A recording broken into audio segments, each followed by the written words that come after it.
Nhìn như thế này không biết cắt quả nào, bỏ quả nào, để quả nào. Trời ơi, quả nào nó cũng nhìn quả nào nó cũng tròn.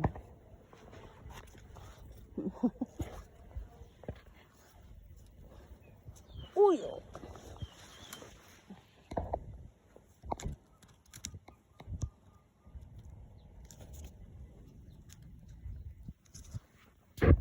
Hai mươi ngày tuổi.